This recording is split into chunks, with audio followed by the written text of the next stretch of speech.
Joined by head coach Bill O'Brien to preview the Wisconsin game. Coach, 11 games through the season. Let's talk about the progress the defense has made here recently. From the second half of Minnesota on, what are they doing well? They're doing a lot of things well, Tony. They're playing good team defense. They're challenging people in coverage.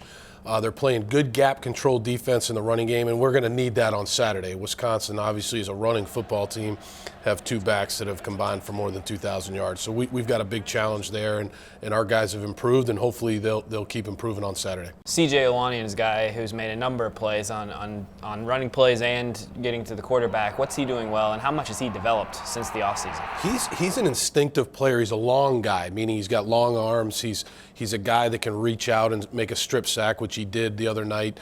He caused a fumble against Minnesota. He's an instinctive guy in the fact that he understands blocking schemes. He's a much improved player. I think a lot of it has to do with his work in the weight room. And he realizes that he's getting towards the end of his career. You know, next year will be his last year. So I think he's playing his best football right now, and hopefully he'll continue to do that. Mike Hall was talking about Brandon Bell and the progress that he's made in terms of being a very, very improved player for the defense. He's played a lot, made some plays on Saturday. What have you seen from him? He is. He's a very improved young player. You know, a guy that's a true freshman. He made his mark on special teams. A couple weeks ago, he went down there and made some tackles on the punt team and on the kickoff team. And so we decided to get him more involved on defense. And I tell you, he played a whale of a game against Nebraska.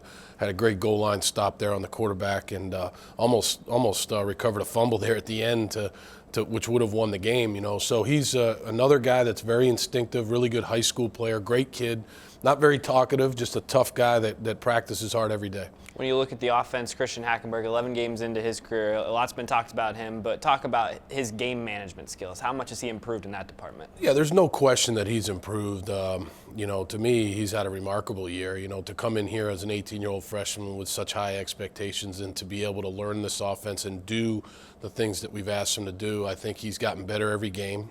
You know, 4 times he's been voted the Big Ten Rookie of the Week, which is something to be said there. And he's got a chance for a very special career here at Penn State. Look, when you look at Wisconsin's defense on film, what stands out? Well, you know, they're a very well-coached team. They're tough. They're resilient. They play really good third down defense. They're good in the red area. I think in 6 games they've given up 0 touchdowns or something like that. I mean, they have just a really tough, stout defense. It's a decent matchup for us because it's almost strength against strength in some regards. You know, we've got to run the football, take some shots down the field, and make sure we block their pressures on third down. But again, they're playing very well, and give a lot of credit to them how they're playing. Wisconsin offensively, obviously you start with the 2 backs, but talk about Stave and his ability in the play action to go downfield to Jared Abbrederis and their tight ends. Right, having the ability to run the football really helps set up the play action, and he's a really good ball faker. He's a very accurate passer. He's a very good manager of the game. He's an even-keeled kid. He understands the defense. He's a good leader. You can just tell watching him on film, and he gets the ball to Abbrederis quite a bit. You know, that guy's made plays against all the best teams. So he's a guy that we have to be very, very aware of, and Stave does a good job of getting him the ball. What are the keys to the game?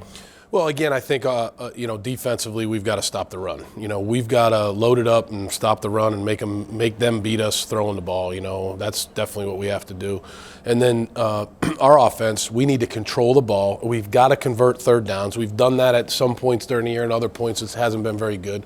We have to convert third downs, and when we get in the red area, you have to score touchdowns. Special teams-wise, you know, they're very solid on special teams. We've got to cover the kicks, do a good job of getting down there on kickoff, and do a better job than we have the last 2 weeks. Same thing with the punt, and then try to scrape together some return yards in the punt return and kickoff return game. With this week, no classes for the student athletes, how is this week different in terms of preparation? Christian Hackenberg was talking a lot. It felt like training camp again this week, kind of, where you have more time to meet and do those types of things. How is this week different? Yeah, it is different. I enjoy it because it's all about football and Thanksgiving. You know, it's a great time of the year. It's a little cold out. We've been in Haluba, you know, practicing in there, and that's been good. We spend time in the film room. The guys are getting healed up. You know, there's extra time in the training room. Maybe get a couple extra lifts in. Then Thursday we'll celebrate Thanksgiving together after a practice in the morning, and then Friday we'll travel to Wisconsin. Coach, we greatly appreciate your time all year. Thanks for talking to us before every game. It's been memorable, Tony. Thank you.